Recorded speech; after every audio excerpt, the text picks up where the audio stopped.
সেই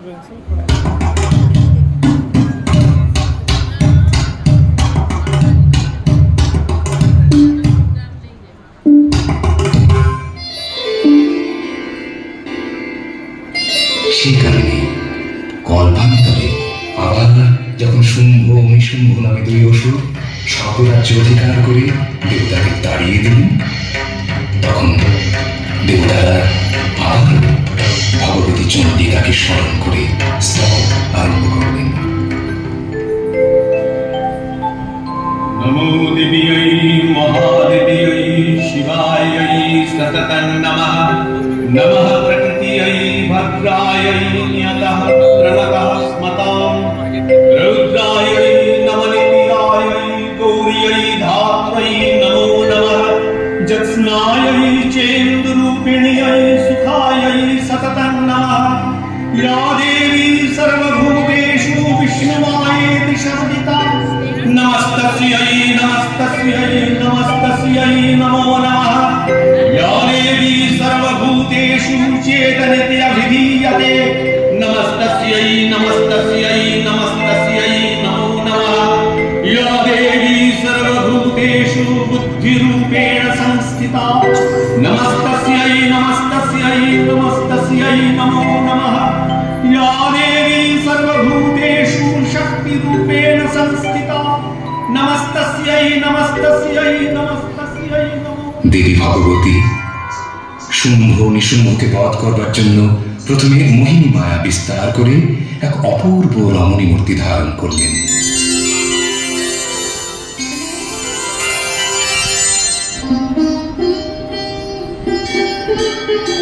অসুরদ্বয়ের আবাসস্থলের সন্নিকটে সেই অপূর্ব রমণী মূর্তি দর্শন করে চণ্ড এবং মুণ্ড নামে দুই অসুর শুম্ভাসুরের কাছে এসে সংবাদ দিল, এক অপূর্ব সুন্দরী রমণী সমগ্র হিমালয় প্রদেশ রূপে আলো করে দাঁড়িয়ে আছে। এমন রূপ আমরা কখনো দেখিনি। কে এই রমণী? আপনি তা বিবেচনা করে তাকে আপনার গৃহে নিয়ে আসুন। চন্দ্র মুণ্ড আরো বলল, মহারাজ, দেবতাদের সমস্ত মহার্ঘ ঐশ্বর্য এবং আভূষণ সবই এখন আপনাদের দুজনের অধিকারে।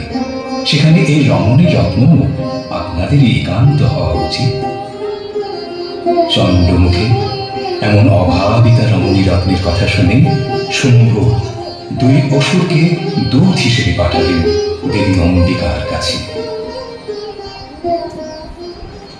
দূতের অভব্য প্রস্তাব প্রত্যাখ্যান করে দেবী বললেন, আমি কৈশোরকালের অগভীর বোধবশত একটা প্রতিজ্ঞা করে ফেলেছি। সে প্রতিজ্ঞা তো এখন ভুলে যেতে পারি না। আমি প্রতিজ্ঞা করেছিলাম, যিনি আমাকে যুদ্ধে জয় করবেন তারই গলায় আমি বরমাল্য দেব। यो मां जयति संग्रामे यो मे दर्पं व्यपहति यो मे प्रतिबल लोके सा मे भर्ता भविष्यति। দেবীর দর্পোদ্ধত কথা শুনে অসুরদ্বয় দেবীকে শাসন করে বলল, ইন্দ্র যম বায়ু ইত্যাদি অসামান্য দেবতারা যাদের ভয়ে কম্পিত, স্বর্গের সমস্ত ঐশ্বর্য যাদের করতলগত, সেই শুম্ভ নিশুম্ভের সঙ্গে যুদ্ধ করবে তুমি? তুমি চলো, নচেত তোমার কেশ আকর্ষণ করে অসুর রাজের চরণে নিবেদন করবো তোমাকে। দেবী বললেন, আমি শুম্ভ নিশুম্ভের শক্তি এবং প্রভাব অস্বীকার না করেও বলছি, আমি আমার প্রতিজ্ঞা থেকে বিচ্যুত হতে পারি না। অবশেষে অসুর দূতেরা এসে শুম্ভ নিশুম্ভের কাছে দেবীর বক্তব্য নিবেদন করল। ক্রোধে অন্ধ হয়ে অসুররাজ শুম্ভ তার অসুর সেনাপতিদের একে একে দেবীর সঙ্গে যুদ্ধে নিয়োগ করলেন। সেই ভয়ঙ্কর যুদ্ধে নিহত হল ধূম্রলোচন।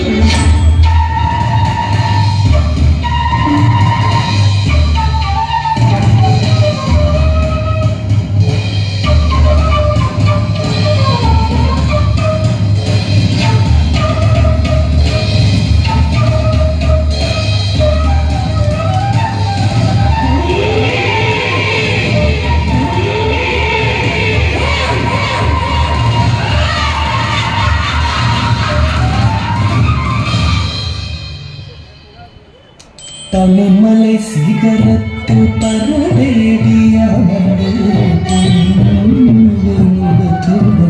பத்தரை பார்த்தார். பனிமலை சிகரத்தில் பரவேடிய பத்தரை பார்த்தார்.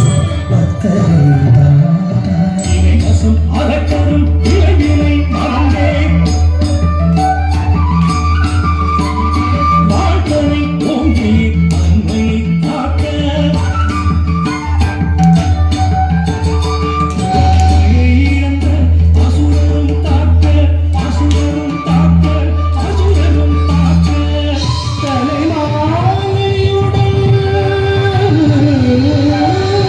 காலையும் தோன்றியே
Amen.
Oh.